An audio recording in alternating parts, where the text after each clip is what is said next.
Today's video is on test preparation. Let's get straight to the agenda.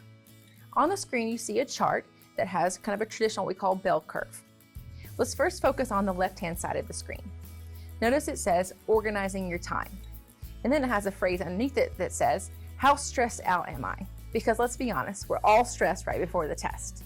But the goal is to be a little less stressed before the test. Not no stress, because we're just all humans, that's gonna happen, but to minimize the stress so we feel kind of calm, relaxed, at least a little bit more than usual before we go into the test. So if you notice at the very bottom of the graph, it says low, meaning low stress. And right underneath that, you see 7 to 10 days prior, meaning 7 to 10 days prior to the exam. But at the top of the screen on the left, you see high. So as you get, of course, higher stress, usually kind of comes closer to the test. So our goal is, and this usually happens for everybody, is that we feel like 7, 10 days out, that's still plenty of time, right? I don't feel quite as stressed or quite as pushed towards the exam. And that's why it's really low at the bottom of the curve. So if you notice, it goes steadily higher, the stress goes up, and then in the middle of the graph, which is called the zone, is about 5 to 7 days. So it's not very close, the exam's not too close, but it's getting closer, so the stress level is getting up. We do want a little stress because it actually motivates us more. We know there's a big day coming up or a deadline, something like a big exam. We have a little bit more kind of push to get studying. But our goal is not to do all the push and not wait till the very end. So 5 to 7 days for most exams is enough to kind of get you ready and focus on test preparation. But notice the curve goes back down. So we do want to feel like the stress level goes back down as you get closer, because that comes with preparation. That comes with this 5-day study plan that we're going to discuss a little bit more in detail now. All right, there's 3 elements to a 5-day study plan, and specifically any study plan. 1, preparing your materials, which we've actually talked a little bit about already. 2, reviewing your materials, kind of the actual testing, going over and over and over and practicing the materials. And then testing yourself. And so this actually refers to more self-testing and quizzing and simulating what the test might be like. So you can reread over and over again, but in most cases when you walk into an exam, you don't get to look at your notes. You have to actually recall it. And so we want to make sure we're testing in the same format that you might experience on the exam. All right, so for the first one, we're talking about preparing your materials. When it comes to preparing your materials, you may actually have to either gather, but also create some things. So let's go through the list together. First, you need to decide the order of the content to review from difficult to easy. So let's break this down a little bit more. It's very common for students to study in chronological order. For example, the teacher says the test is on chapters 1 through 5. So you'll study chapter 1, 2, 3, 4, and 5. When actually, the chapters, some may be easy and some may be hard. Meaning maybe chapters 2 and 4 are very difficult for you because you haven't had it before, haven't had a lot of practice, but 1, 3, and 5 are much easier. So when you're making a great 5 to 7 day study plan, you need to stop and think about what content's going to be covered on the exam and what content you need to practice first. Meaning, if you practice it first, you have at most 7 days to keep practicing it before the actual exam. So for some students, it could be that you do a lot of the prep maybe in day 6 or 7 days out from the exam, or you actually do a lot of the prep kind of before the 5 to 7 days, and then you hit the ground running 5 to 7 days out. But it takes a little bit of time to figure out what's on the test and what content you feel like it's not quite as easy. The good news is if you've been following the study cycle, or you've been doing before, during, and after, you have a good sense of what's going to be on the test, or at least what could be covered on the test. So if you remember certain weeks feeling like, oh, that was pretty easy in class, then maybe that topic needs to go a little bit closer to the exam, maybe 1 or 2 days out.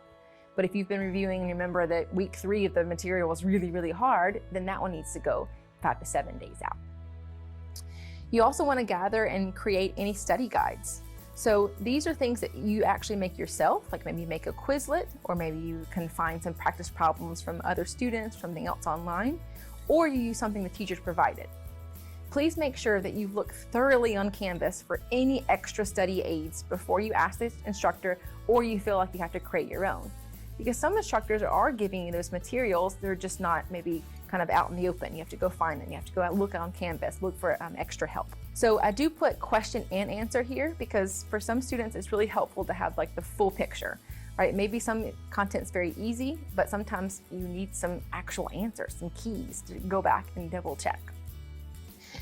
Organizing your notes in text. If you feel like you need a little bit of time to organize, this is the time to do it. Maybe kind of put it in order or kind of group it based on how you're going to study. If you like to do this, it's sometimes a good choice for students if it's something of interest, is making up test questions. So sometimes in the class, the teacher will give you clues in your notes. Oh, this is really important. This could be on the test, or this will be a big part of your test. So if you have those clues in your notes, spending some time going back through the notes to say, all right, this could be a good test question. Let me put that in a form of a question. Especially if you've already had tests in this class and you know how an instructor likes to test you, meaning maybe multiple choice or maybe short answer, you can start creating your own test questions that way. Practice problems, we mentioned how you could use the textbook or maybe even online through Canvas. Creating graphic organizers is next. Graphic organizers are going to be very helpful for understanding kind of complex ideas, kind of moving beyond just the remembering stage to understanding and analyzing. So think about graphic organizers for that complex information. And then all those other supplemental. So here, when I say supplemental, it can be things like YouTube or Khan Academy, Quizlet, resources, that kind of thing. Please note that, especially if you're using someone else's material, you need to make sure that it matches up to what you've been learning in the class.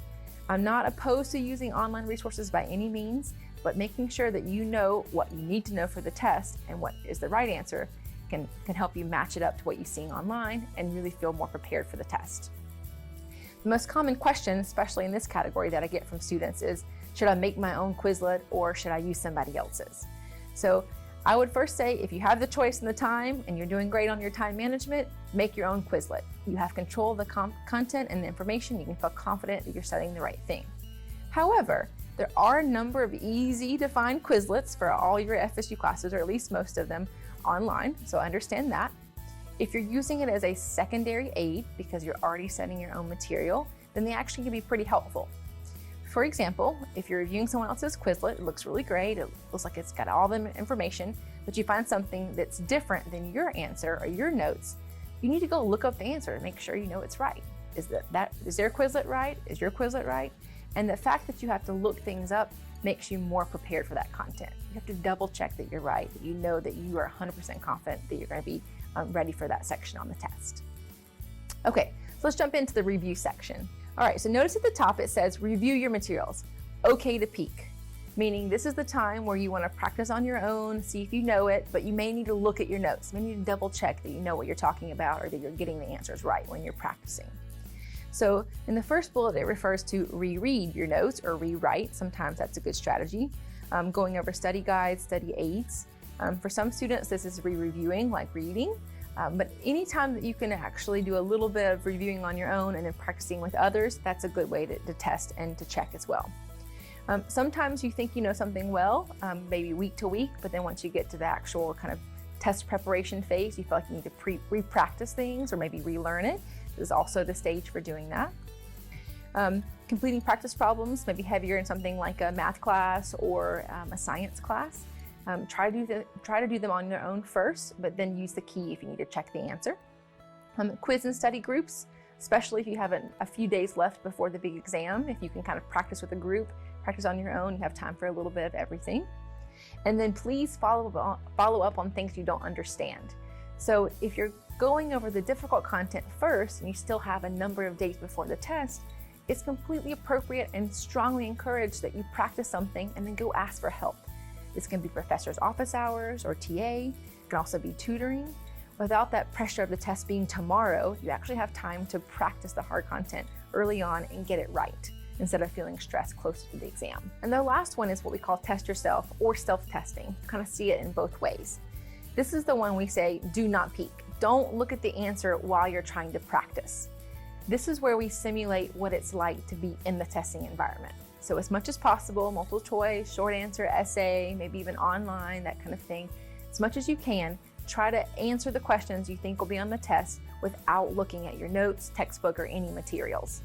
So if you're using things like online resources or videos, say for example, a Khan Academy, start the video, let the problem pop up, let's say a math problem, and try to work it yourself. Don't watch the whole video and then say, I've got it. Because what happens usually when we review a lot of things or watch a lot of things or just reread a lot of notes is that we have this illusion of competency or illusion of knowing, meaning I've seen this so many times before that I've got it. But as soon as you get on the exam, you think, I'm not really sure. A lot of these words look familiar, but I'm not really sure what it means or how to apply it. So the best way to avoid this feeling during an exam is to do as much self-testing or simulating the exam as possible. So notice in this slide, it talks about reviewing study guides and saying the answers out loud or quizzing with someone else if that's easier. Just making sure that you're going through the content without just rereading or without just watching a video. If you have something like an essay exam, testing yourself in actual essay format, so giving yourself a time limit, writing it out. You can always start with things like, these are the bullets that I know possibly would be on this question for an exam, but then maybe even practicing writing it out.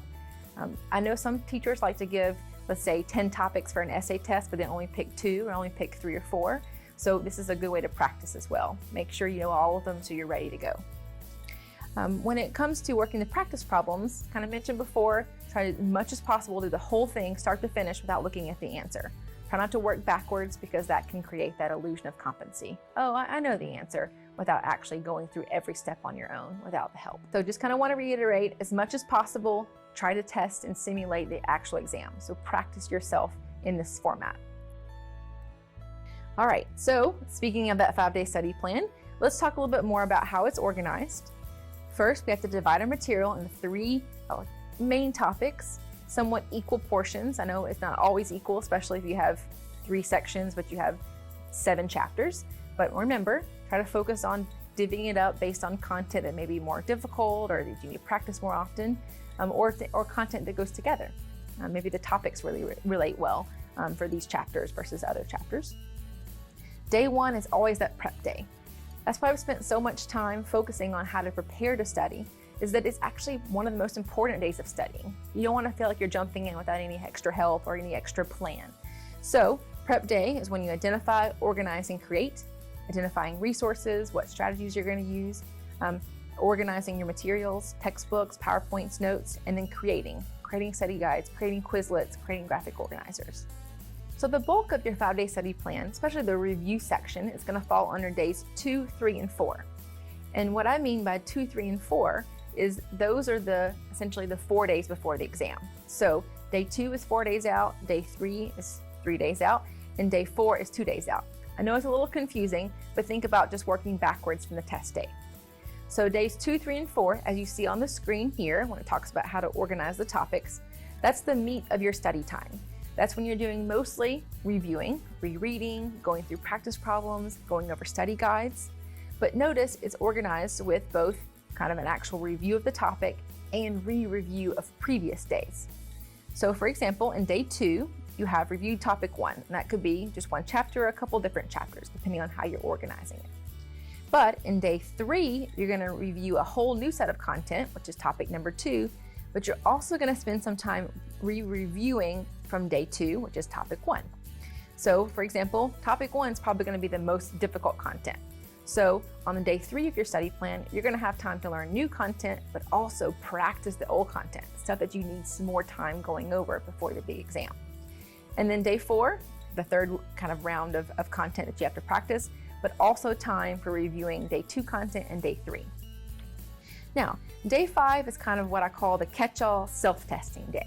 So for each student, this actually can look very different. It just depends on what you're studying, what you're practicing, and how confident you are going into the test. Hopefully lower stress because you've been practicing well. In general, this can be where you're doing all self-testing. Let's say all those study guides and practice problems you've been looking at over the last few days, you try to do every one of them without even looking at your notes. Usually that's what it includes, but it can also include, let's say, the last exam review, maybe a teacher or TA is going over, or you want to go to tutoring one last time for maybe one concept, you just want to double check. It can be a little combination of everything. So remember that it's really focused on self-testing, and the main thing that you want to remember about day 5 is that it is the day before the test, not the 30 minutes before the test or the hour. It is the day before the test with hopefully lower stress and a good night's sleep.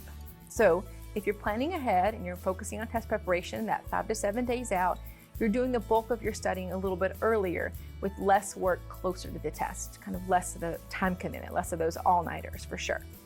because keeping those low, keeping those very minimal. Thanks for watching the video today, and I'll see you next time.